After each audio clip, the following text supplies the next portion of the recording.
calendars. Calendars, all right. Who would like to start? I can. Go ahead, Vice Chair.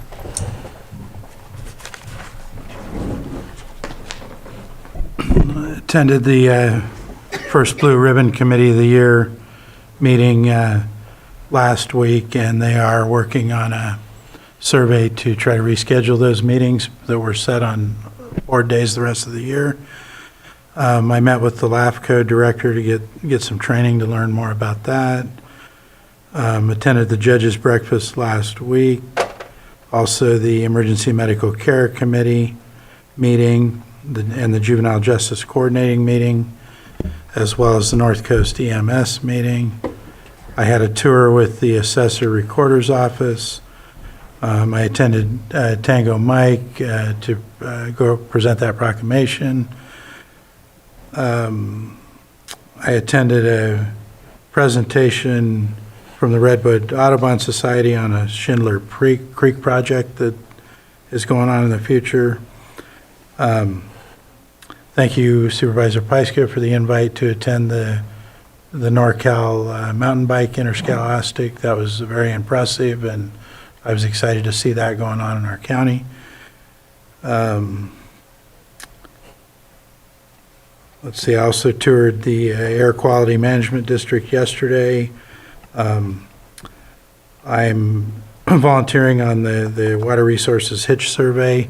Was able to see Hitch yesterday. They're very active in Adobe Creek in my section, and I was able to count 25, so that was pretty exciting.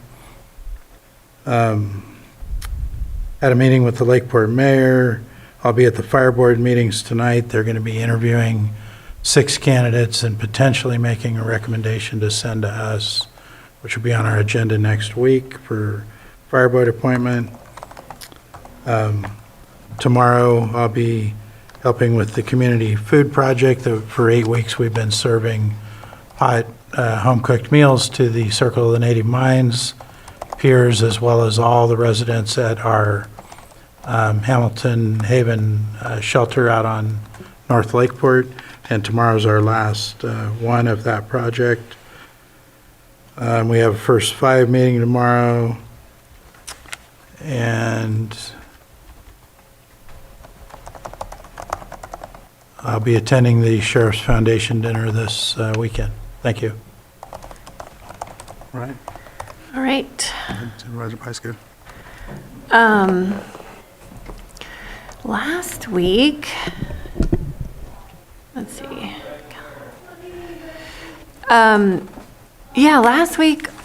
Last Thursday, we had a celebration. Well, we had our Ag Advisory Committee meeting with the first one since last year, which was a really good catch up on everything.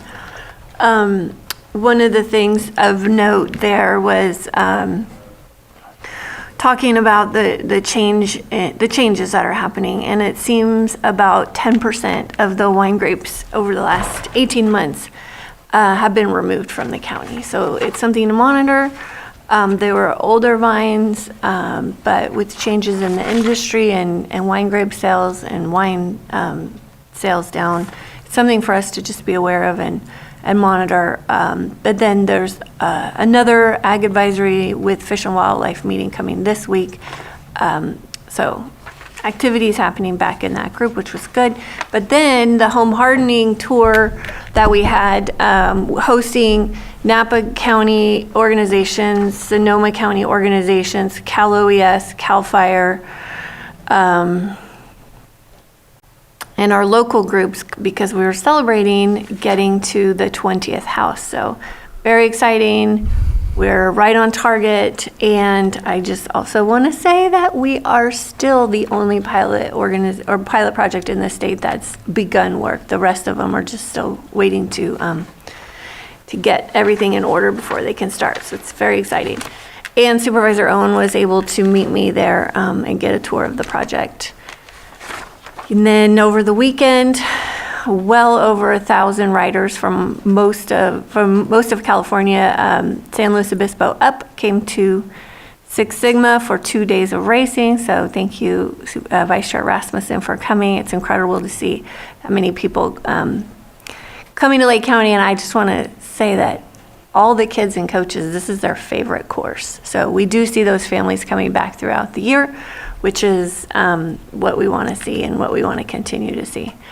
And then yesterday, there was a big tour that was organized at the special district site in Middletown with the carbonizer, hosted by Clerk and Earth Foundries with CAL FIRE and PG&E, and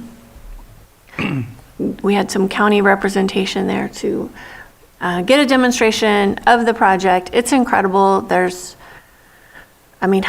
gosh, thousands and thousands and thousands of trees that are all piled up on that property. Those are the trees that PG&E cut and left in people's yards. And with the advocacy that Chair Crandall and I did with RCRC and CSAC, really holding PG&E accountable to pick up the trees that they were leaving. They were cutting them so that they wouldn't be a danger to PG&E's infrastructure, but they were putting them on the ground right next to people's homes, along roads, and in communities. So we were just moving the risk from their infrastructure to the community.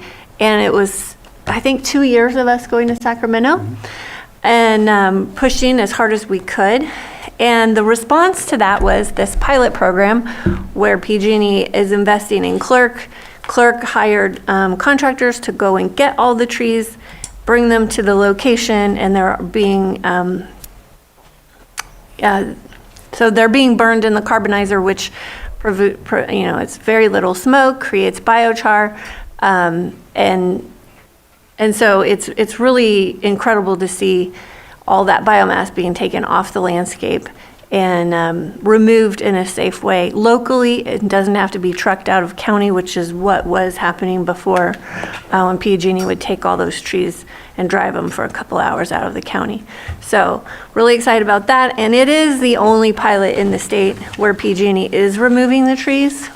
So our colleagues in El Dorado County and the other counties that worked with us, hopefully they'll see these pilots soon, but this is where it's rolling out for the first time. So thank you to all of our county staff who worked on the permitting for that. It's a really big deal. And we're making a dent in all those trees. This week is a busy week. I've got a call with Superintendent Falkenberg tomorrow morning. We have our OPR pilot project meeting, but I think that's been postponed. NCO board meeting, and I am going to head to Marin for tomorrow night and for Thursday for the wildfire task force meeting.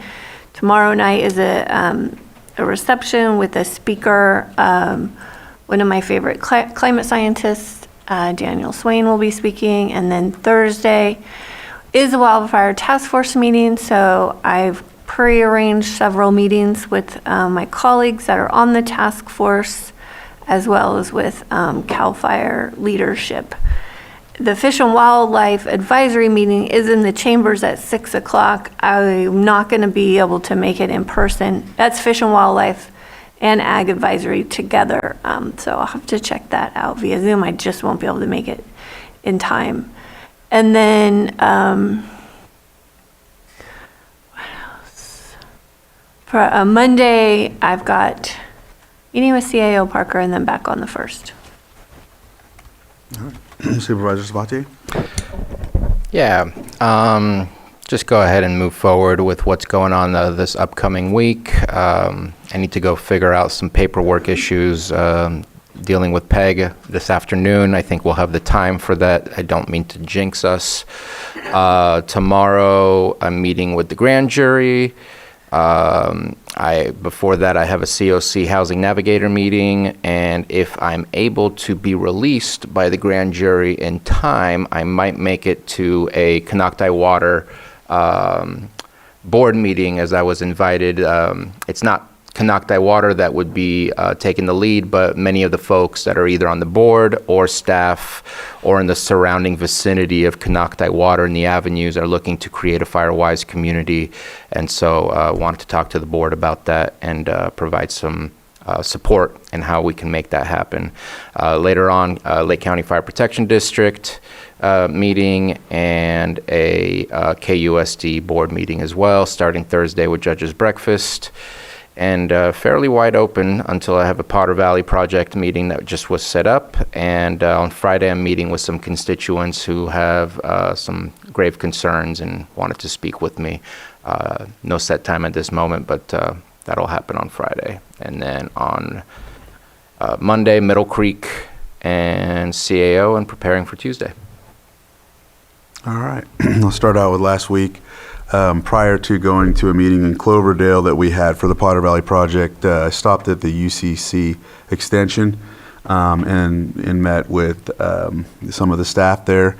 What was really cool is my grandfather lived next to the property where all the sheep were herded there before, and I never knew it was the UCC extension.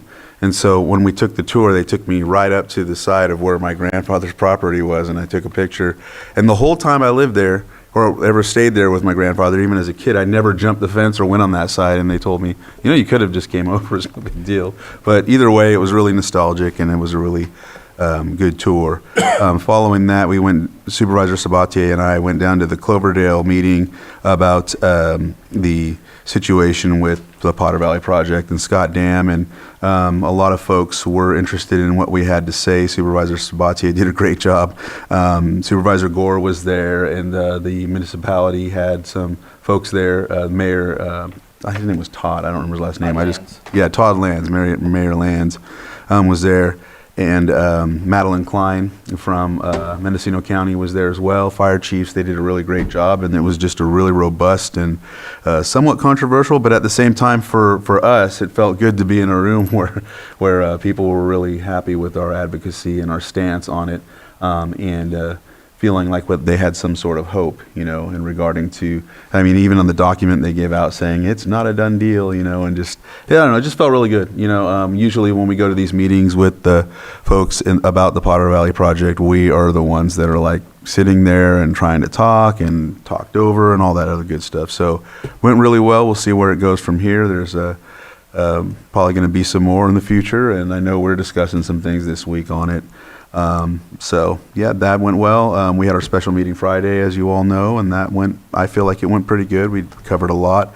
It's a really good chance for all of us to get on the same page, and then even fine tune some of the things that were set before us in Vision 2028. So we've got a lot done that day to discuss, and it was a really good experience. Saturday was awesome. We had the first dump day for partnership with Community Development Cal Recycle. 50 tons. Is what was reported by 360 Junk Hauling, and just so many people coming and dumping, and some people 5 or 6. I think one group brought 10, but legitimately reason. It wasn't just like, they have, they're working and they're doing construction. No, they had this amount in their yards in different areas. So that was really cool to see. Vance Ricks and I actually went, like we did last time, we picked up 3 trailers, and we just went to people who needed help or stuff that was just sitting on the side, and so that was really cool, picking up some things and going to the areas that are the problem areas, if that makes sense. So we hit those. That went well. Next weekend, there's another one from on Saturday at the same spot next to the Nice Fire Station from 8 to 1. And so we'll see if we get the same amount, less or more. Either way, I'm glad to see it happening, and it was really accepted by the community. They really enjoyed it. Yesterday I went to Sacramento. The State Office of Tribal Affairs invited me to the California Tribal Nations Summit to speak as a supervisor. Last year I went as a tribal leader, but this year they asked me to come speak as a supervisor. And so basically I was on a panel where we discussed the intricacies and collaboration of counties working with tribes and how and just getting the tribes and ideas how they can work with their counties and whatnot. and some of the things we do. And so one of the things I mentioned was the tribal liaison. We have a tribal liaison. The state does have that model. They have some tribal liaisons as well, and that's actually why we were at that meeting, because they set that up. I talked about our partnership in water resources with Hitch, our departments with Hitch. I talked about the TIPO group that we put together, and that was the meeting last week we had. And so that's how we're trying to build those relationships and whatnot. There's been a lot of more inclusiveness with tribes on advisory committees in different areas, so that way there's a voice for policy-driven committees. Also, just really doing things that haven't been done from the past. And we're taking those small steps, and I mentioned to them that it's important for them to designate a council member or someone from the community to come to the meetings from their tribe's perspective, rather than, or approach their supervisors, of course, and all of that as well. So that was a really fun thing to do. I enjoyed it. Got back late, but it is what it is. Today I go to RCRC, Rural County Representatives of California, so I'll be going to that. Starts at 8, so I should be able to get out of there in time to come back to John T. Klaus, which is in Clear Lake Oaks tomorrow. And then, I might have to, if I can stay the whole time, I will, but I know I have to go to the North Shore Business Association, which is at the Lucerne Bistro, and so I'll be heading to that as well. It's like a mixer. Let's see, Thursday, Supervisor Sabatier, you mentioned the meeting we'll be having about the Potter Valley project. Saturday is another garbage dump day. I mentioned it earlier, but I want to make sure everybody knows. From 8 to 1 at right next to the Nice Fire Station. Monday, CAO meeting, and then county staff meeting again about the Middle Creek situation. And back here Tuesday for our Board of Supervisors on April 1st. And so that covers the calendars.